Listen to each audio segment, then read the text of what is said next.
Every other week, there's a new shock.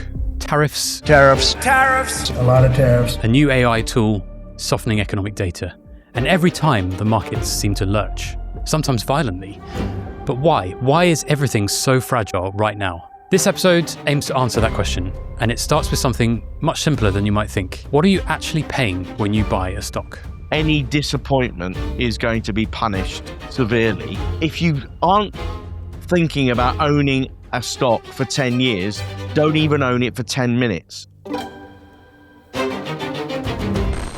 Neil, we're recording this at the end of February 2026, and over the last year alone, there have been multiple moments where markets have dropped sharply on a single headline. Tariffs, Claude co-work, a soft jobs number. It feels like the market is on a hair trigger. What is going on? It may seem as if the market is in a sort of very stressed frame of mind. I don't really think that there's anything exceptional about this sort of period. Markets have a habit of being quite flighty. Markets overreact to news. I think probably recently the best example of that was the market's really violent reaction to Trump's original Liberation Day tariff announcements last April. The market had a terrible reaction, and there was a significant fall in markets everywhere. Within a few weeks, the markets had recovered and completely. So I just think that what investors in public equity markets need to get used to is this sort of volatility. It's an everyday feature of the market. It sometimes feels a bit more frenetic than at other times. For more fragile investors, for example, or those who aren't committed to a longer term strategy, can be quite disconcerting. Are you saying the volatility we're seeing isn't really about tariffs or AI or any one thing in particular? The market's jumpy because it's overpriced? No, I just think markets are inherently jumpy. Individual markets can sometimes exhibit sort of the sort of additional volatility. Volatility is itself volatile. There are periods when the market is more volatile than others, and those can often coincide with, for example, as you suggest, an overvalued market or a period of extreme stress. When new information, when new events occur that really unsettle investors and have to be factored investors globally have to sort of factor in the new information and work out whether it's important or not, and if it is important, quantify it.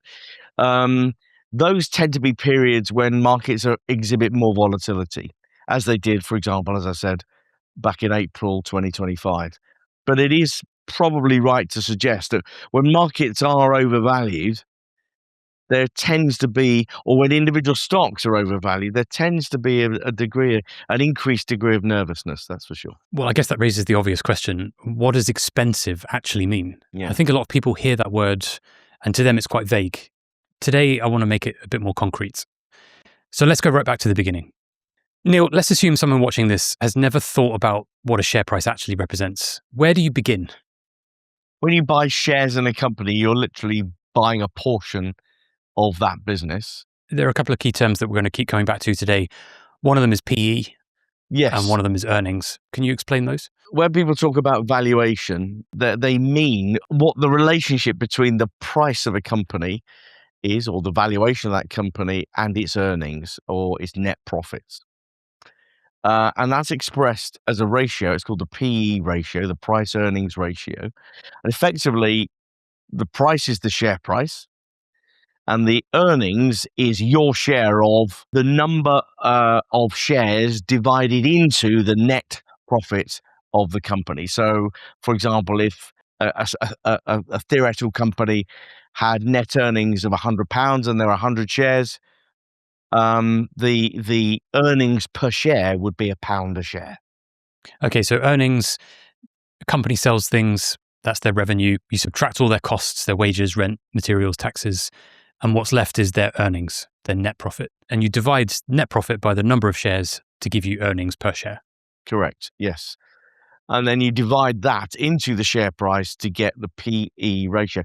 Now, it's not the only measure of valuation. There are other measures of valuation, but it is the one that's most typically used it's fairly narrow in some respects. So if you want to get a rounded perspective on valuation, you need to look at other measures like cash flow measures, price to book, look at the asset value of the shares, for example, look at the return on equity. All these sorts of other accounting measures are useful in sort of filling in the picture, but P is often the one that is used to most often used to reflect the valuation of a company. And just to recap, the PE ratio is the share price divided by earnings per share. So if a company earns £1 per share and the share price is £15, the PE ratio is 15. You're paying £15 for every £1 of profit. And that's basically, I guess, telling you how many years of current profit you're paying up front. That's correct, yeah.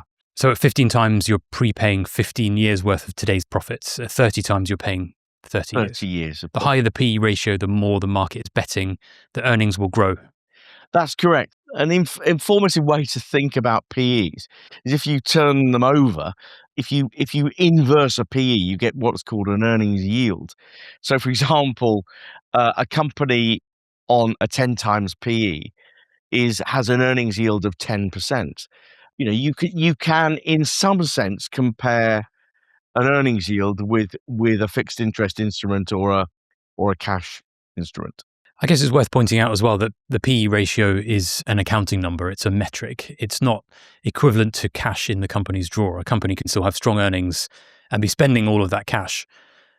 Yes. I guess that's why you look at other things. And I've heard you talk about free cash flow before. Cash flow is important. Earnings can sometimes, because of the intricacies and the complexities of accounting, not correlate with cash flow. It's just everything left after they've reinvested. Profits aren't cash flows. It's important to remember. Typically they are, but sometimes they aren't. And so you need to think and look at cash flows as well. Cash flow is really, what's left in the company's till after it's paid all of its bills, really effectively in cash. What you need to think about with cash flow is if you've got a highly levered company that is profitable but not generating cash, then you need to think about and worry about that. So a PE is a sort of a moment in time. It gives you a perspective on valuation, but to get a rounded perspective on a business, to really understand what sort of quality of a business it is, how well positioned it is, how well financed it is, you need to look at the balance sheet. You need to look at cash flow as well. Okay, well, let me see if I can put this in plain English, and I'm probably going to oversimplify this. So Neil, you can tell me what I've got wrong. But let's say you're buying a small business, say a cafe. The cafe makes £50,000 a year in profit. If you pay £200,000 for it, then that's 4 times earnings, 4 years of profits to get your money back. Yeah. After that, everything else is upside. The cafe just has to be a decent cafe and you'll do fine. Now imagine someone else comes along and buys the same cafe, but they pay £1 million for it. Same profits, same coffee shop, same product. They've paid 20 times its earnings. And they need 20 years of those current profits just to break even. For that price to have made sense, the cafe has to become something completely different to what it is when they buy it. So whether it turns into a chain or a franchise or a national brand, it has to grow dramatically just to justify what that person paid. So the cafe doesn't have to close for that person to lose money. It just has to stay as what it is right now, which is a cafe. Neil, is that roughly how you think about these things? Yes, it's a little more complex than that. Let me give you an example using the analogy. So, the buyer who pays £1 million for the cafe clearly is not just thinking about the same level of activity or the same level of customers buying the same number of cups of coffee going forward as the previous owner. He's probably thinking, well, this cafe, I can grow it. I can invest a bit more money, double the size of the cafe, start selling food as well as drinks, hot drinks, etc. These are all, hypothetical examples, but you get what I'm saying. So a company or somebody might pay a significantly higher sum of money for a business to reflect the fact that it has significant growth potential. Okay, now let's put some real numbers on this. What happens when you apply this to the stock market? Putting this in the context of the stock market is these sort of insights or these sort of worked examples are a helpful way to get people to understand the thing that I always talk about, but perhaps needs some explanation, which is valuation. What is value is what you get, price is what you pay. Warren Buffett said that, and let me tell you what I mean by that. Let me give you 3 examples. If you buy a company, an exciting growth company, I mean, there are many around at the moment, and a very exciting growth company. Investors are very enthused about this company. They think it's going to be the new, really, really hot thing. And when you've done your analysis, you can see that the shares are trading on 50 times earnings. That's a pretty punchy rating for the company. And what that PE tells you is that instinctively, before you've done any other work, what you should understand is that this is a growth company. The investors believe this company will grow very strongly. If you imagine that the company doubles profits, say, over a 4-year period, that demonstrates the fact that it's a very high growth company. It's done clearly very, very well.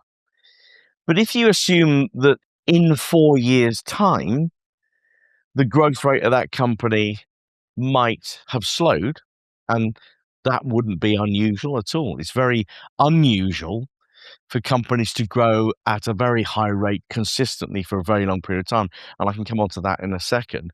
But if you assume, as an investor, you've got to be something of a time traveler, okay? You can't, when you're buying very expensive shares on high ratings, okay, you can't just think about, well, this is an exciting company, it's going to go do really well in the next few years. What you've got to think about is, well, what will this company look like in 3 or 4 years' time? What will its growth trajectory look like in 4 years' time? Now, in that worked example I've just given you, where you buy a company on 50 times earnings, in 4 years' time, if the growth slows a bit and it then trades on 25 times, it's still a growth company. It's still an exciting company. It's still growing strongly, and the market still likes it, but it's trading on 25 times rather than 50 times. You'll make no money in it. It's doubled profits in that 4-year period, but the PE is halved. So the share price is the same. So that's what you need to think about when you're buying highly rated companies, high PE companies. You've got to think about, well, can that company sustain its growth rate? Can it sustain that multiple of earnings going forward? And if you think that it can't, then you've got to be very careful about a company trading on 50 times earnings. Let me give you another example. So say you invest in a company, it's trading on 15 times earnings, and it doubles profits over 4 years. Okay. And it exits the 4-year period on 15 times earnings. Clearly, you will have doubled your money in that theoretical company. So you can see there that the multiple of earnings hasn't changed. The profits have gone up significantly, and if in that worked example, all other things being equal, no dividends, etc., no inflation, you'll double your money. Okay, in nominal terms and in real terms, if there's no inflation. Now think of a different example, and this is the one where it gets a bit interesting. Think of a company that trades on 7.5 times earnings. Okay, it's clearly a cyclical business. Typically, businesses trade on relatively low multiples if they are deemed to be lower quality, less visible cyclical businesses. But it trades on 7.5 times, and it happens to enjoy a cyclical upswing over a 4-year period, and it exits that 4-year period on 15 times earnings, and it doubles profits over that 4-year period. You get a 400% return. Therein lies the power of PE expansion, if you like, multiple expansion alongside profit growth. You can see that buying a company on 50 times earnings requires you to believe in and understand that that company needs to sustain a high level of growth for a prolonged period of time to provide you with an adequate or an exciting return. And Neil, this is what when you talk about the starting PE ratio affecting your subsequent returns. This is exactly what you're talking about. Yes. Yes. So the S&P 500 has a long history. And an analysis of that long history tells you that when you pay about 24 times prospective earnings, which is what the S&P 500 is trading on right now, every time in history, the S&P 500, when it's traded on that sort of multiple, has delivered over the next 10 years, zero real return. Zero. The reason that it's delivered zero real return is because it's very hard to sustain the sort of level of growth in an economy and the stock market that would justify 24 times earnings. So let me give you an example of how demanding that is. Way back during the technology bubble, I did some analysis on the UK and European stock market. At the time, everybody was very excited about the TMT bubble. It was inflating rapidly. The P multiple of markets was expanding rapidly. The Nasdaq was on a crazy rating, and other markets around the world, including the UK, were as well. At the time, embedded in those expectations, in those high multiples on markets, was the expectation that profits and earnings and revenues would continue to grow very strongly for years and years and years. And what we wanted to look out for was, well, had this happened in the past? Was there ever a period when lots of companies, listed companies across Europe and the UK, had grown consistently over a 10-year period? So we look back over history, over the last 10 years, and tried to find how many companies there were that had grown at 10% per annum for 10 years. And we found two in the entire universe of quoted European and UK companies. Only two listed companies had grown at 10% per annum over a 10-year period. I think investors tend to lose sight of how hard it is to deliver high rates of growth consistently over a long period of time. Therein lies really the answer to the challenge that the S&P 500 has posed, trading on 24 times earnings. I've said this for a while now. It's going to struggle to deliver positive real returns over the next 10 years because it's highly unlikely that corporate America will be able to deliver the sort of earnings growth that will justify that rating on the S&P 500. You're not the only person saying this, Neil, and this isn't all theoretical. Goldman Sachs actually published some research in late 2024, which forecast just 3% annualized returns for the S&P 500 over the next 10 years, based on exactly this kind of analysis, versus an 11% historical average. And by the way, it's important to remember this is not a precise science. When a market trades on 24 times earnings, it can trade on 26 times next year and 28 the year after. What I mean, overvalued markets can, in the short term, become more overvalued. But the 10-year return is the 10-year return history of the S&P 500 over a very long period of time.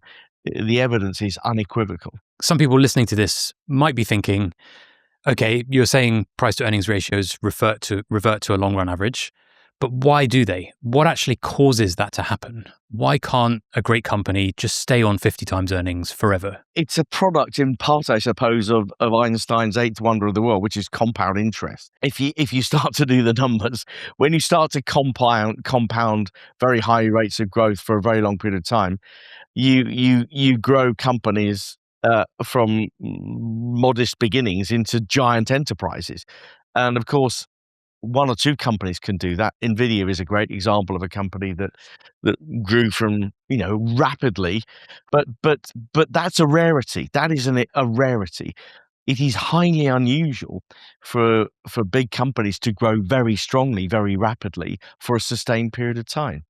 They tend to have growth spurts, and then growth normalizes, and it's that normalization that undoes really high ratings. What tends to happen is, and this is an ever-present characteristic of the stock market, recent history or recent events have a much larger bearing on the way people perceive companies and their future growth. It has a much bigger bearing on investors than does an understanding of the longer term. And it is that sort of recent history which tends to drive overvaluation rather than the thought process, well, can this very high growth rate be sustained for a long period of time? When you ask that question, typically you get a very different answer. And that's what should keep investors protected from overpaying for what look like very high growth businesses. So growth can slow as companies get bigger. A £1 billion company that doubles is only adding £1 billion to its market cap, whereas a £100 billion company needs to add £100 billion to its market cap. Is that the idea? Yes, and then there is this. I mean, elephants can actually run pretty fast, but the concept is as you get bigger, the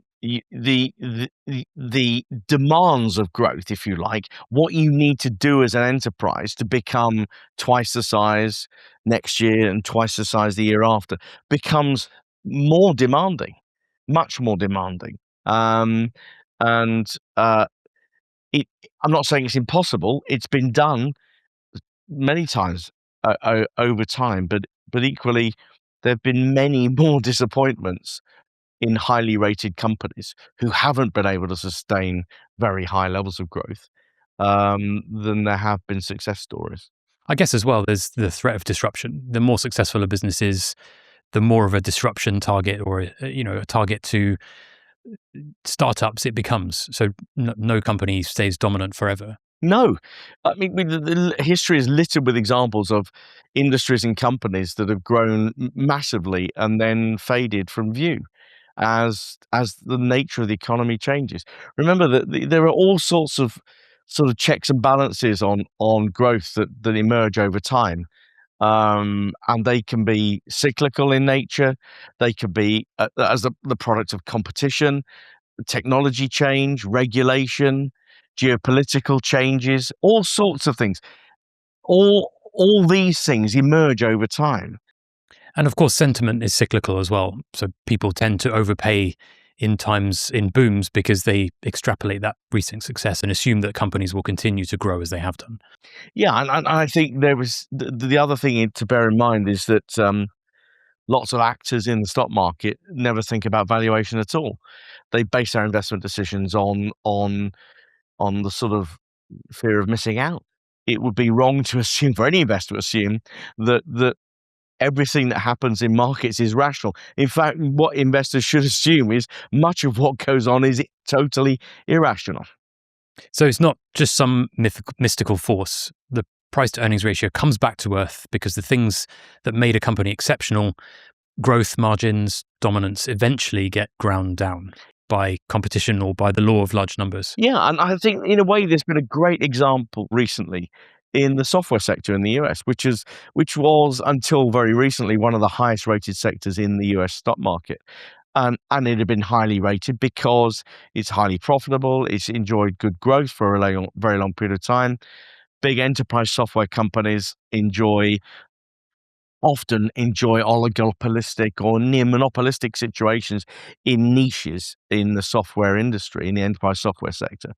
But what's come along is AI, and AI is now beginning to be seen as a challenge to the incumbency of established software businesses, because according to somebody I heard the other day, I think yesterday, talking about he's an AI captain of industry, but he basically said what you've got to understand in software is that the marginal cost of producing software has fallen to near zero. That is it's a profound statement, I think, and it reflects this technological evolution. What AI is capable of now doing. And clearly it will have a very significant impact on a very significant industry. So there is something that has sort of come along in the relatively recent past, and as a factor has completely undermined the previous assumption, which is that software companies will continue to enjoy the same margins, the same growth, the same dominant market positions that they've enjoyed for a prolonged period of time. I saw a really interesting story today that was somebody with a $200 subscription to an AI coding tool had developed a competitor to Bloomberg Terminal.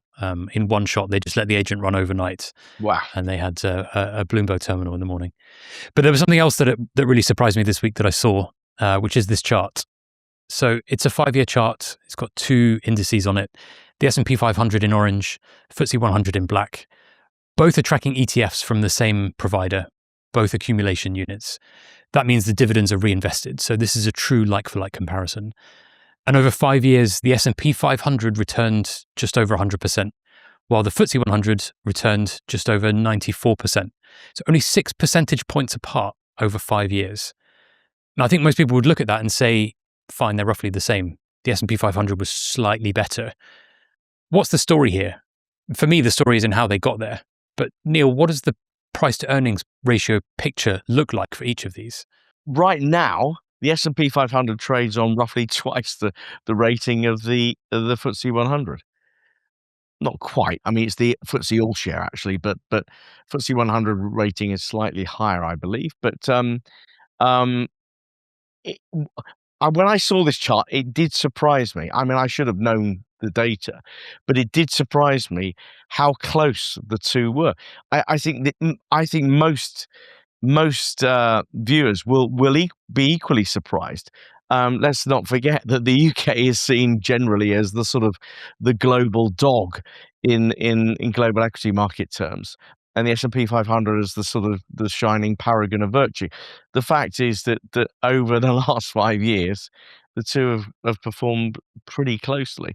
If you narrow that time period to 1 year, actually the UK has massively outperformed. Yeah, the UK has outperformed, and what's actually boosted that is that the yield on the FTSE 100, the FT All Share, is quite a bit higher than the S&P 500 yield. So when you compound dividend reinvested, you get an extra boost from the UK market, which tends to be ignored. So we've covered the framework. Price to earnings ratios, what they mean, why they matter, why high valuations can lead to poor long-term returns. We've seen it play out between 2 entire markets. Now let's apply it, because Neil and I have created 2 entirely fictional, hypothetical companies. They're not real companies, they don't exist, but the numbers we've generated are realistic, and we've built them so that Neil can show you how he would think about valuation in practice. The first one is called Novalis Precision. It's a European technology company. It makes ultra-precise optical systems for the semiconductor industry. Now, some headline numbers. Revenue is just under 20 billion euros. It's growing at 22% per year. Its gross margins are above 50%. It's got an order backlog of about 38 billion euros. It has net cash on balance sheets and a price to earnings ratio of 34. So after everything we've just discussed, 34 times earnings, that sounds expensive. Neil, how do you think about this kind of stock? In this theoretical example, if I was looking at a company like this on 34 times earnings, I'd be thinking, well, that's a demanding rating. If it, as it's forecast to do, it is with a fair degree of certainty, you'd expect that the near-term earnings forecasts were pretty locked down. There was a high degree of confidence in the near-term earnings. But what I would be thinking about is not necessarily the near-term earnings. You'd hope that, I mean, if the company didn't deliver on those near-term earnings, there would be disappointment, and that would be reflected in the share price falling. But the way I would think about this company is to think, well, what will this company look like in 3 years' time? That's where you have to do the sort of the time traveler thing. In 3 years' time, when the prospective multiple based on a static share price, you think about what will the future multiple be in 3 years' time? If it's going to be 34 times earnings, then you've got to think in your mind, well, the very good growth rate that we're going to see over the next 3 years will remain in place for the 3 years after that. And let's not forget that when you start to that's 6 years. Not many companies in history have been able to grow consistently, particularly very large companies have been able to grow rapidly, consistently over 10 years. So that's the way I'd think about it. I wouldn't necessarily be obsessing about the next quarter's numbers, even next year's numbers. To justify investing in a company that was trading on a pretty high rating, 34 times earnings, I want to think about what will the growth trajectory of this company look like in 3 years' time. So 34 times is not automatically expensive. It depends what's behind the number, Yeah. I guess, is what we're saying. Yeah, I mean, in a way, I've portrayed a sort of a slightly downbeat scenario, but just imagine. I mean, if, for example, if my analysis of this theoretical company demonstrated that in 3 years' time its growth would accelerate, and in fact the next 3 years after the next 3 years was going to see growth at an even higher rate than you're going to see in the immediate future, then of course you have to think very differently about that. You might think, well, this company's PE could expand over time. Well, at the opposite end of the spectrum, we have Hearthstone Homes, which is a UK volume house builder. Now, it has revenue of £3.2 billion, down from a peak of £4.4 billion. Margins have compressed. Completions are down from over 12,000 homes at the peak to 8,400. And the share price is down 42% from its 2022 highs. The price to earnings ratio of this company is 7.1. So after everything we've covered, you might think, or at least I would think, 7 times earnings, low price to earnings is good, right? So this is obviously got to be a buy. Not necessarily. What this worked example will help investors, I think, understand is that this is a theoretical UK house building business. Now, UK house building is cyclical. It doesn't always describe the same cycle, but it is inevitably a cyclical business. That doesn't mean that when people say cyclical, they often think about very predictable sort of. They think about a sine wave on a graph and think, yes, we're here on the cycle, and the next 12 months we'll be here on the cycle. Therefore, you can do this, and you absolutely know that will happen. I'm afraid that only exists in textbooks. In the real world, cyclical businesses, the cycle economies are much less predictable. But what you know about a UK house building business is, first of all, it's cyclical. What the circumstances you should describe for this business show that it is at a depressed point in the cycle, the house building cycle. And what you then now need to start to think about is that, and this is a great example. In the previous works example, there's this sort of technology company that was growing rapidly, that had a dominant market position. To some degree, that company is a global business. It's not going to be subject to the slings and arrows of one economy. It's exposed to a global growth cycle. Okay, it's very different. So the macro economy impact of the global economy on that business will be very different from, for example, a UK house builder and the macroeconomic influences of what happens to the UK economy and how that will impact the second business. So sometimes you have to weight the importance of the economy in which a company works more highly than you would in others. In this particular worked example, in my view, you'd have to think first, before you made an investment decision in that company, you'd have to think, well, what does the economic outlook look like for this company? Are interest rates, has this company gone through a cycle because interest rates went up and inflation went up, and that depressed the new housing market? If the answer to that is yes, then you think, well, what's going to happen next? Is inflation coming back into under control? Are interest rates going to fall? Will that be a cyclical stimulus from the economy for this business? And if you start to think, well, yes, it will, if that's the sort of thought process, then the business starts to become more interesting. And then you have to think about the business itself. Is it well positioned? Is it well financed? Can it participate in that cyclical recovery in the housing market. And if it can, and if it can build more homes and deliver more homes at higher prices, then of course, as a cyclical business, it's going to go through a significant recovery in profits, earnings, cash flows, dividends, etc. And suddenly, a business trading on 7.1 times earnings starts to look a lot more interesting. But a number of things, as hopefully you can see, that a number of things have to be aligned.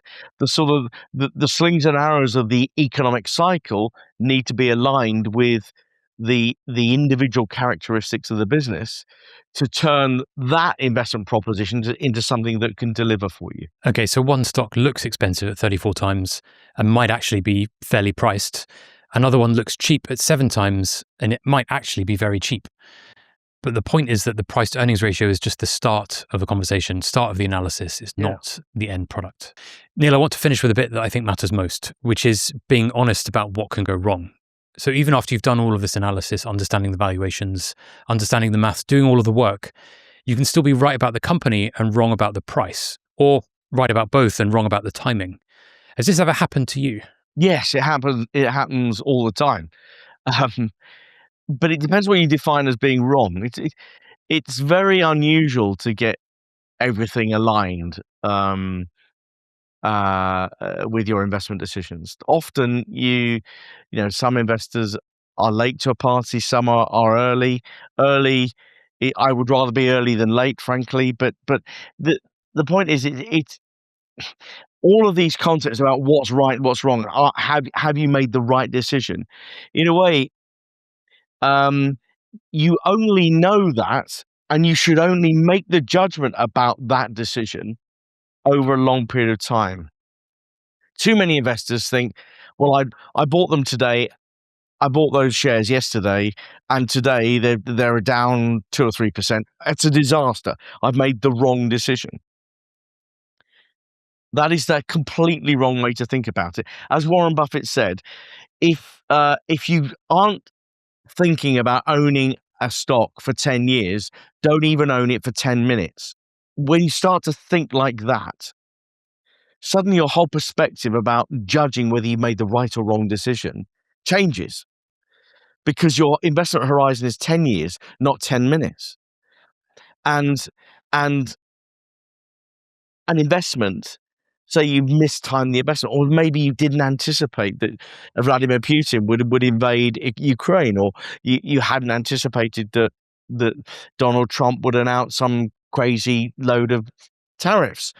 There are all sorts of things that can come along and disrupt your near-term investment perspective. But when you think about investment in the long term and think, well, those effects will almost sort of disappear from view on a 10-year investment horizon, then you start to have a different perspective about what's right, what's wrong. And then you can start to focus on things like fundamental valuation. And that's when, the sorts of rules, if you like, that apply to overpaying and underpaying play out very predictably. So, whether you're right or wrong depends really on your investment horizon. I would suggest that people always think about the long-term horizon when they judge their own investment decisions or the judgment or the decisions of others. Okay, so the price to earnings ratio doesn't tell you everything you need to know, but it tells you something crucial. It tells you how much has to go right about the business that you're looking at. At 15 times earnings, a company can stumble and the valuation can absorb it. There's a bit of a margin of safety built into the price. At 48 times, anything less than perfection gets punished. The price has front-loaded years of optimism, and even if 1 year disappoints, you're paying for a promise that may not have been kept. What is clear is that when a stock trades on a very high rating, say 50 or 48 times or whatever it is, there is, instinctively that because so much optimism is priced into that business, that any slip up, any disappointment is going to be punished severely. It's an inevitability. So you have to be aware of that. Okay, well, let me pull this together. The price to earnings ratio is just the start of the conversation, not the end. It tells you how many years of current profits the market is asking you to pay up front. And the higher that number, the more has to go right, and the longer it has to go right for, just for you to get your money back. We saw that two markets, the S&P 500 and the FTSE 100, delivered almost identical returns over 5 years, but they got there completely differently. One was driven by earnings and dividends, the other leaned on sentiment and multiple expansion. And now the cheap market is starting to outperform. We also saw that a high price earnings ratio doesn't automatically mean expensive, and a low price earnings ratio doesn't automatically mean cheap. The number is just the starting point. It's what's behind it that really matters. And the reason the market might feel so fragile right now, it's not tariffs, it's probably not the AI headlines. It's the price everyone's paid to be there. When you've paid for perfection, everything is a threat. And when you've paid for reality, you can start to absorb some of those shocks. And as Warren Buffett put it, to quote the great man, price is what you pay, value is what you get. Neil, any closing thoughts? If there was any law of physics in investments that governed, if you like, the universe of investment, it would be that valuation is the guide to better outcomes. But appropriate valuation decisions, making decisions based on valuation analysis, is, if you like, the law of gravity that ultimately drives better outcomes for investors in the long term. Thank you, Neil. Well, if you found this useful, and I really hope you did, please hit that subscribe button. Feel free to leave us a comment down below. Neil and I will work through them over the coming days and reply to you as many as we can. Share this with someone else who's perhaps wondering why their portfolio might swing around on every single headline. And Neil and I will see you next time. Until then, take care. Bye for now.